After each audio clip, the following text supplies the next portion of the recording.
Hi everybody, this is Emily from the Children's Literature Training Academy and Kidlit Book Love. I'm going to read to you and talk about the Olivia series.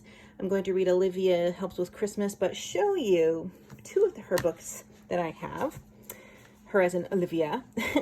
Olivia and the Fairy Princess. I love this book so much. The color, this sort of turquoise mint is one of my favorite colors of all time. And these books were all done by Simon & Schuster. The first Olivia book, or one of the books, I think it was the first one, won a Caldecott Award, as I recall. And that was from Ian Falconer's fantastic work. But first, let me show you inside of Olivia and the Fairy Princess. And there are quite a few books. I like them.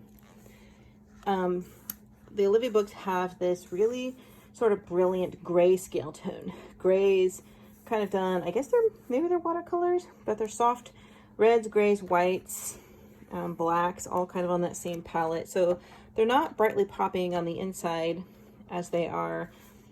But this was obviously the Halloween book. But I think the art is really fantastic.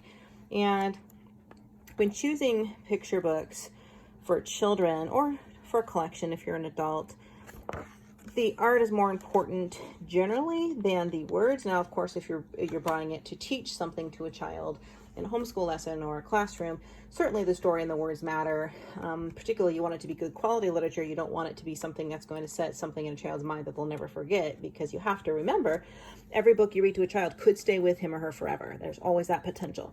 But overall, I choose books based primarily on the art style first, and then for myself, or for collecting for my family, and then second, art story combination. And if I was only picking books for a child, I would probably start with the text and story being more important and the art secondary.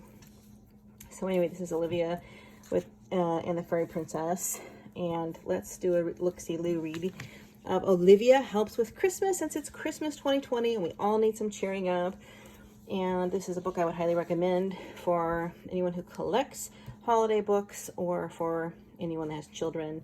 I think that they're so brilliant and sweet, and I hope it's okay that I am sharing this with you. Here we go.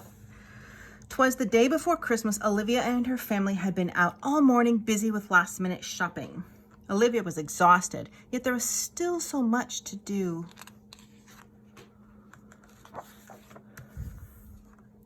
Olivia told her father and Ian to put up the tree so she could help her mother with William's lunch. Olivia, what are you feeding him? Blueberry pie. Oh, darling, that's going to make him sick. Whoopsie. Didn't expect that. By 4 o'clock, Olivia was getting impatient. Sweetheart, Santa won't be here for hours, said her mother. Now wipe the soot off your snout and let me untangle these lights.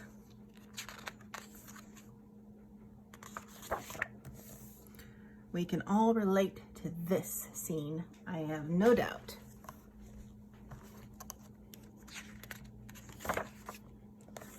Darling, it's much easier if you plug them in first.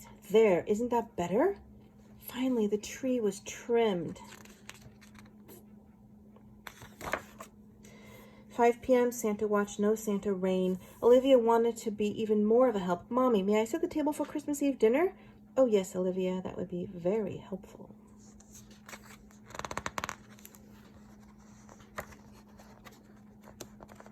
Yeah. Okay. Oh, right. This is my pop-up page. Why, that's beautiful, darling. Where did you ever find that perfect little tree? Here's the pop-up page. Isn't that pretty? I think this is amazing, this picture. The simplicity of it and the basic colors, but it makes such a statement.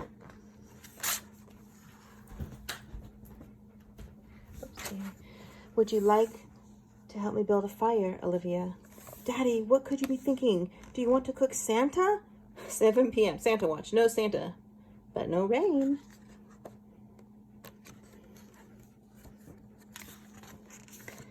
After the dinner, family gathered to sing carols. Softly they started, angels will have heard on high, sweetly singing, over the plains. Olivia always lets go in the chorus.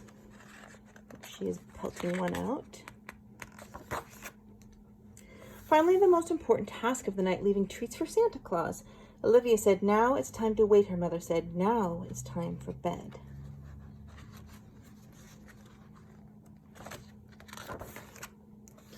But Olivia wasn't at all sleepy. She tossed and turned. First she was hot, then she was cold, then she heard something on the roof. Could it be Santa?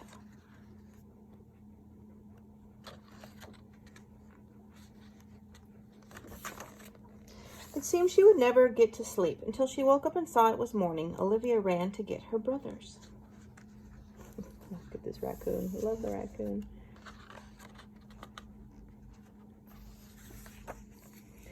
Noiselessly, they crept down the stairs. Snow.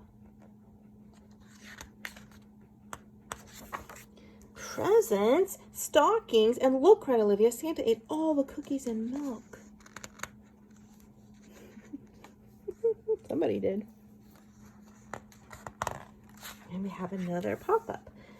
Well, I guess pop-up isn't the right word. Trifold. "Now, children," said Olivia's mother, "finish your breakfast and then you can open your presents under the..." Whoa, the tree.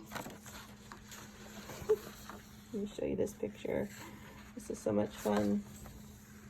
Here it is. It looks like someone just learned to walk.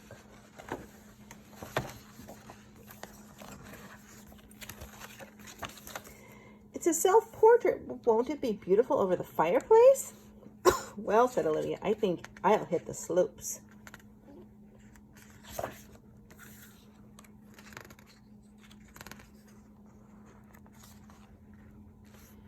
Skiing takes more practice. Olivia and Ian worked all afternoon to make a snowman. Olivia dressed it. That evening, Olivia finally allowed her father to build a fire. The family sat and warmed their trotters while Olivia's mother brought them steaming mugs of hot soup.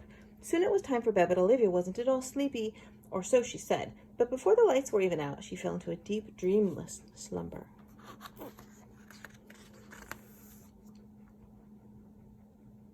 One thing this author and artist does, is uses these gray, black scale, basic, art pieces with just the outline and some shading, but then he puts the bright popping colors in that make a real statement, and you don't need an overflow of art.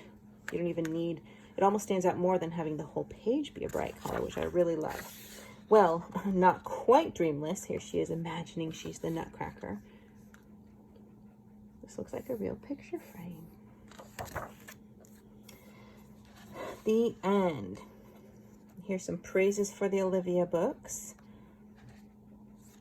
And I have not read, here's the one that had the award. And I don't know, I have not read the other books. There are quite a few others. These are the only two Olivia books that I have had a chance to review and collect. But surely sometime during the year, I will do the others. And I do love all of these books. I think that they are fun. The simple art gives a big message that supports the story, and that young children would really enjoy these books.